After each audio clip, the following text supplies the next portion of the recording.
السلام عليكم ورحمة الله وبركاته.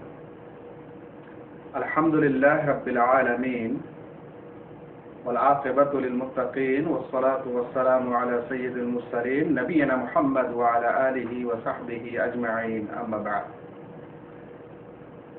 দিনী বন্ধুগণ, আজকে একটি আধুনিক বিষয় যার সম্পর্ক মেডিকেলের সাথে আছে এবং আমাদের শরিয়া তথা ইসলামের সাথে আছে, এরকম একটি বিষয়ের সম্পর্কে অল্পক্ষণ কিছু বলার নিয়ত করেছি। বিষয়টি হলো, যে সকল রোজাদার ভাইয়ের শ্বাসকষ্ট রোগ আছে, এজমা বলা হয়, এই শ্বাসকষ্ট রোগের কারণে আজকালে একটি স্প্রে পাওয়া যায়, যেই স্প্রেটা মুখে ব্যবহার করলে সেই লোকের শ্বাস প্রশ্বাস নিতে সুবিধা হয় এবং সে ভালোভাবে শ্বাস প্রশ্বাস নিতে পারে। এই স্প্রে, শ্বাসকষ্টের কারণে স্প্রে ব্যবহার করা বা করলে রোজা ভেঙে যাবে না যাবে না, রোজা নষ্ট হবে কি হবে না, এই বিষয়ে আমি কিছুক্ষণ আপনাদের সামনে আলোচনা করতে চাই। বন্ধুগণ, যেমন বিষয়টা আপনারা বুঝতেই পারছেন যে একটি এমন বিষয় যেটা হয়তো আল্লাহ রাসূল সাল্লাল্লাহু আলাইহি সাল্লামের যুগে এরকম স্প্রে ছিল না। ওষুধটা হয়তো ছিল, কিন্তু স্প্রে সেই যুগে আবিষ্কার হয়নি। যখন স্প্রে সেই যুগে আবিষ্কার হয়নি, তখন এই স্প্রের মাধ্যমে রোজা নষ্ট হবে কি হবে না এ বিষয়ে অবশ্যই উলামায়ে কেরামদের মধ্যে মতভেদ পাওয়া যেতে পারে, বা বিষয়টি স্পষ্ট দলিল প্রমাণ দ্বারা সাব্যস্ত নয়। সে কারণে উলামায়ে কেরাম এ বিষয়ে গবেষণা করেছেন এবং এটা একটি ইজতিহাদি মাসআলা হিসাবে বিবেচিত হয়েছে। এই ইজতিহাদি মাসআলা বা উলামাদের গবেষণার আধারে দেওয়া ফতোয়া কি, এ সম্পর্কে আমরা জানতে চাই। শ্বাসকষ্টের রোগী যদি সে রোজা রাখে এবং স্প্রে ব্যবহার করে, তাহলে তার রোজা নষ্ট হবে কি হবে না, এ বিষয়ে দুটি মত পাওয়া যায়। প্রথম মতটি যারা ব্যক্ত করেছেন তারা বলেন যে স্প্রে করলে রোজা নষ্ট হয়ে যাবে, ভেঙে যাবে। কারণ কি? তারা কারণ হিসাবে বলেন যে এটি একটি দ্রব্য, একটি এমন জিনিস যেটা মানুষের পেটের ভিতর প্রবেশ করে, আর যা পেটের ভিতর প্রবেশ করে মুখ দ্বারা, এরকম কিছু প্রবেশ করলে, এরকম দ্রব্য, এরকম কিছু পানীয় দ্রব্য যদি প্রবেশ করে যায় পেটের মধ্যে, তাহলে তার দ্বারা রোজা নষ্ট হয়ে যায়। এটা হচ্ছে প্রথম মত। এটাই আমরা সাধারণ প্রথম দৃষ্টিতে মনে করি বা ভাবি। আমরা যারা কাউকে জিজ্ঞাসা করব যদি যে এটা কি ভাঙবে কি ভাঙবে না স্প্রের মাধ্যমে রোজা, তাহলে প্রথম দৃষ্টিতে মানুষ এটাই বলবে যে যেহেতু একটা বাইরে থেকে একটা ঔষধ, একটা পানীয় দ্রব্যের মতো জিনিস পেটের ভিতরে ঢুকানো হচ্ছে, তাহলে এর দ্বারা তো রোজা নষ্ট হতেই পারে, যেটা প্রথম মত। কিন্তু দ্বিতীয় মত হচ্ছে স্প্রে ব্যবহারে রোজা নষ্ট হয় না। স্প্রে ব্যবহারে রোজা নষ্ট হয় না কেন? তারা কয়েকটি এখানে প্রমাণ বা দলিল বা যুক্তি পেশ করেছেন। তার মধ্যে প্রথম যুক্তিটি হলো যে স্প্রে ব্যবহার করলে স্প্রের পরিমাণটা এত অল্প যে যার মাধ্যমে রোজা নষ্ট হবে না। বলছেন এটা সেরকম যেরকম কোন মানুষ রোজা অবস্থায় কুলি করলে, কুলি ফেলে দিলে অবশ্যই পানির অল্প পরিমাণ সামান্য, যার মাধ্যমে তার মুখটা ভিজেছে, এরকম কিছু পরিমাণ পানি অবশ্যই তার মুখে, গালে এবং মুখের ভিতরে লেগে থাকে, অথচ এতটুকু লেগে থাকার কারণে তার রোজা নষ্ট হয় না। ঠিক তেমনি স্প্রে একটা এত সামান্য জিনিস তার ভিতরে ঢুকে যে সেই সামান্য জিনিসটা কুলি করার সময় যে বাকি পানির অংশ মুখের ভিতরে থেকে যায় তার মতো। অর্থাৎ এই স্প্রেটাকে কুলির উপর কিয়াস করা হয়েছে বা অনুমান করা হয়েছে, করার পর এই কুলি করার মাধ্যমে যেমন কুল্লি করলে যেমন যতটুকু পানি মুখের ভিতরে থাকে এবং এর ফলে রোজা নষ্ট হয় না, ঠিক তেমনি স্প্রে করলে রোজা নষ্ট হয় না। এর একটু ব্যাখ্যা প্রয়োজন আছে। আসলে কি একবার স্প্রে করলে খুব সামান্য জিনিস ঢুকে না, অনেকখানি ওষুধ ভিতরে ঢুকে। যেই স্প্রের শিশিটা পাওয়া যায় আজকালকার যুগে, সেই স্প্রের শিশিটাতে 10 মিলিলিটার লিকুইড পদার্থ থাকে।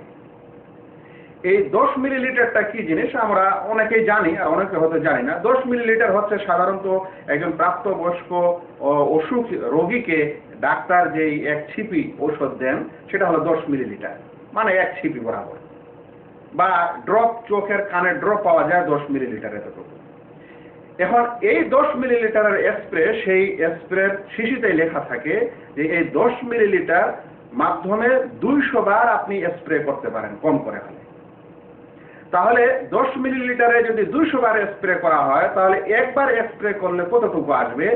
দেখা যাচ্ছে যে 1 মিলিলিটারকে যদি আপনি 100 ভাগে বিভক্ত করেন, ওই 101 মিলিলিটার কে যদি আপনি 100 ভাগে বিভক্ত করেন, সেই 100 ভাগে ভাগ করার পর 20 অংশ, 100 ভাগের 20 ভাগের 1 ভাগ, এই একবার স্প্রে করলে ভিতরে ঢুকে। তাহলে 10 মিলিলিটার শিশিটি হয়, সেখান থেকে 200 স্প্রে করা যায়। 200 স্প্রের মধ্যে এক স্প্রেতে 1 মিলিলিটারের 100 ভাগের 20 ভাগ মানুষের মুখের ভিতরে যায়, যেটা সামান্য 1 ফোঁটা, সাধারণ 1 ফোঁটার চাইতেও কম জিনিস তার ভিতরে ঢুকে। তাই তারা বলছেন যে এতটুকু সামান্য জিনিস ভিতরে ঢোকার ফলে রোজা নষ্ট হবে না। যেমন কুলি করার পর একটু সামান্য জিনিস মানুষের মুখে থেকে যায়। তারা আরো বলেন এই যে সামান্য স্প্রের এতটুকু অংশ, মানে 1 কাতরা বা 1 ফোঁটারও অল্প জিনিস যখন ভিতরে ঢুকে তখন পুরোটাই পেটে আবার ঢুকে না। অনেকের মতে এটা পেটে যায় না। কেন? কারণ এটা একটা এমন পদার্থ যেটা বাষ্পীয় পদার্থ। যখনই মুখের ভিতরে ছাড়া হয় তখনই কিছু অংশ সেই ঔষধের সেই সামান্য 1 ফোঁটার কিছুটা অংশ বাষ্প হয়ে যায়।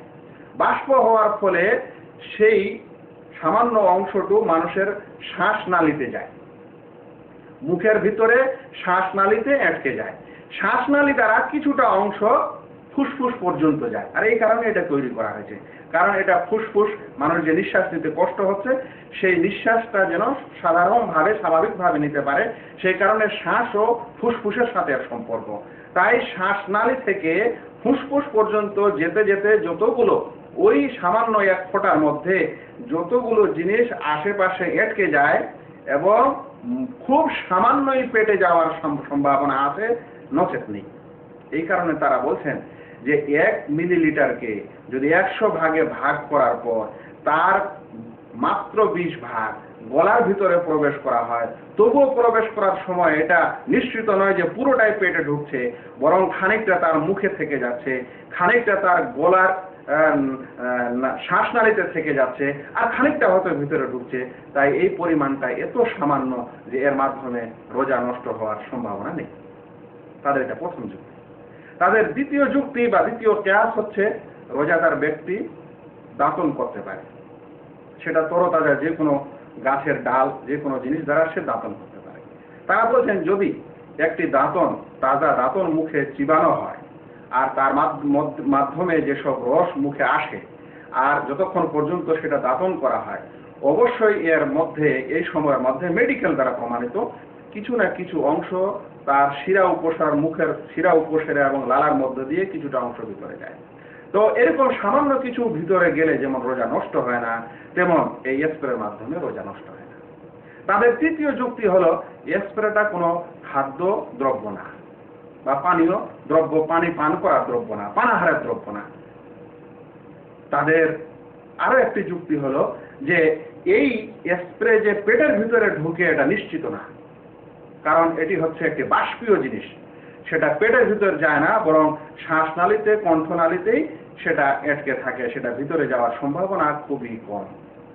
এই সকল কারণে ওলামায়ে কেরামদের দ্বিতীয় দল তারা স্প্রে ব্যবহার করা, এই এজমা তথা শ্বাসকষ্টের কারণে যে সকল স্প্রে বর্তমান যুগে পাওয়া যায় সেটা যদি রোজা অবস্থায় কেউ ব্যবহার করে তাহলে তার রোজা নষ্ট হয় না। এই সকল যুক্তি প্রমাণের কারণে তারা বলেছেন। এই মতটাকে সৌদি আরবের গ্র্যান্ড মুফতি শেখ ইবনে বাজ রাহিমাহুল্লাহ এবং ইবনে উসাইমিন রাহিমাহুল্লাহ, এমনকি সৌদি আরবের ফতোয়া লাজনা দায়েমা বা স্থায়ী উচ্চ পরিষদ ওলামা কমিটি যেটি আছে তারাও এই কথাই ব্যক্ত করেছেন যে এর মাধ্যমে রোজা নষ্ট হয় না। আধুনিক মাসলা মাসাইল, ফিকহি মাসলা মাসাইলকে কেন্দ্র করে এ সকল কিছু রিসার্চের একটা সেন্টার জেদ্দায় আছে, সৌদি আরবে জেদ্দায়, যার নাম হলো মুজাম্মাউল ফিকহ আল ইসলামী।